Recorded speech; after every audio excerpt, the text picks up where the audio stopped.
Imagine buying a property in the good, beautiful state of South Carolina, and you purchase that property for $50,000.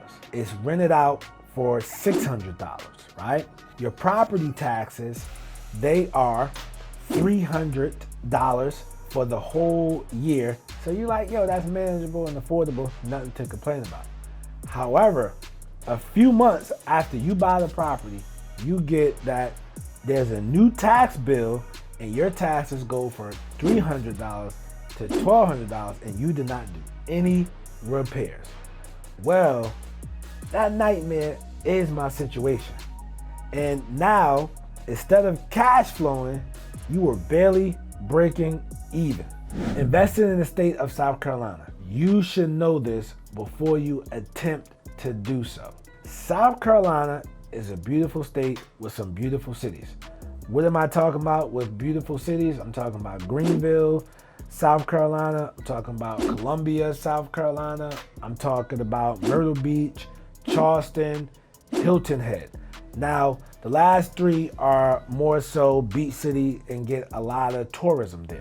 When you're going through South Carolina, you're gonna see opportunity because it's real affordable, especially if you're coming from a Charlotte, North Carolina, a Raleigh, Durham, New Jersey, New York, etc. It's really affordable and you might see the opportunity. The issue is the way they tax their properties. The people, the primary homeowner, if you're gonna live in the property as your primary residence, your tax rate is cheaper, okay? It's a lot cheaper. However, if you're an absentee owner, man, your property tax is a lot higher. I have spoken about this issue with other investors who pulled out of South Carolina.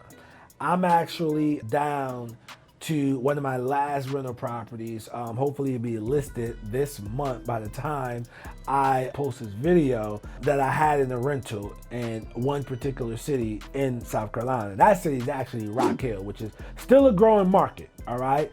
Great opportunity there, but as the single family rentals with their taxes, I just could not make them make sense, because I had situations where I got tore up property, right?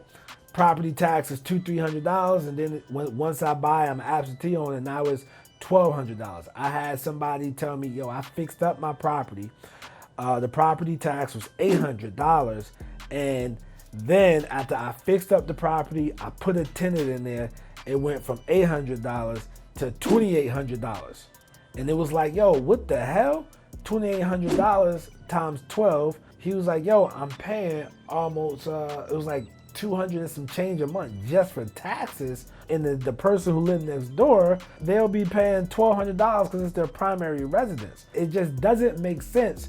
But even with knowing that somebody who lives in the property, they pay less than the absentee owner, it's just insane. And you would think that the state and the government would reward these the private sector for providing houses, so not poking them with these high property tax. And if you know anything about property tax, you know that they must get paid, and there's no ifs or buts about it. Because if you don't pay your taxes in South Carolina, they will take the property.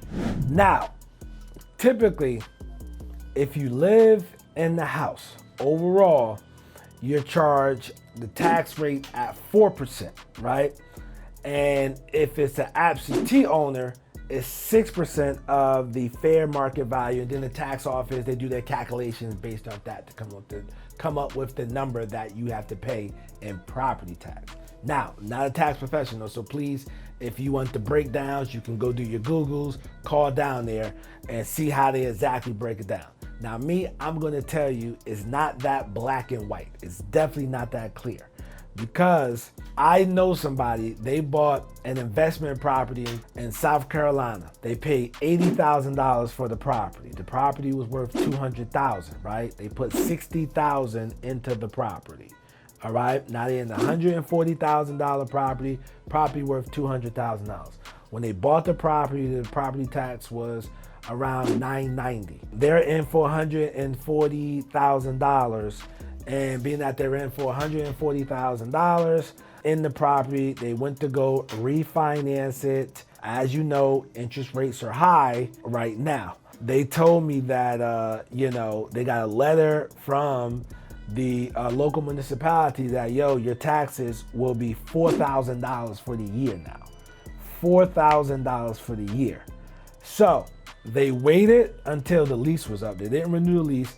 They had to put the tenant out, and then they had to sell the property, right? And the reason they had to do that is because the property tax, it just ate up all of the cash flow. It's like, it doesn't even make sense because now I have way more equity than I have cash flow. So if you have $60,000 worth of equity, right? But you're only cash flowing maybe $100 a month due to the tax increase, it just makes more sense to capture the equity and not necessarily cash flow anymore, because one thing go wrong, right? One thing go wrong and you killed your cash flow for the whole year. Especially if the item that you have to fix costs more than $1,200. If the item you gotta fix costs $1,800 and you cash flowing $1,200, well, it's gonna take you 18 months to recoup that. So this is why investing in South Carolina, you have to be extremely careful and understand how they do their property tax. You want to look into that before you buy the asset. Now, am I saying do not buy rental properties in South Carolina? Absolutely not. That's not what I'm saying. However, I will say that if you are buying in South Carolina, you might want to do 2 units and up. But when the property tax go up, the cash flow still makes sense because you have so many units. All right, but just investing in single family homes, be very careful because that property tax will eat up that cash flow. Something serious. In this one city, I have 4 rental properties, man. After I got my new tax bill, it was like, what am I doing this for? So I just started selling the properties as is, okay? One, I'm fixing up, but the rest of them, I'm selling them. I sold them as is because they basically doubling my money, selling them as is without doing any work, without doing much work. I bought them with inherited tenants because I'm like, man, the cash flow just doesn't make sense at all. So it's like, I'm spending bulk of it in property taxes. Well, they don't want me here. I'll just sell them to a primary owner and let them deal with it, or another investor and let him flip it. Now, flips is good, you know what I mean, because you're in and out of it. But when you're holding, man, those single family homes will hit you. So I strongly recommend you looking at, duplexes all the way up to however many units in one location so that your stuff will make sense, man. But that property tax will hurt you, man. So if you want to know more about, South Carolina property tax, you can just go to Google and just check it out, right? So listen, just comment below. Do you own property in South Carolina? Have you experienced this with property tax? Also, right, make sure you click on this video on a secret plan that America doesn't really want you to know in reference when it comes to real estate. I'm Nasa, AKA the real estate guru. I'm not a guru, I'm a duru because I actually do this business. Peace.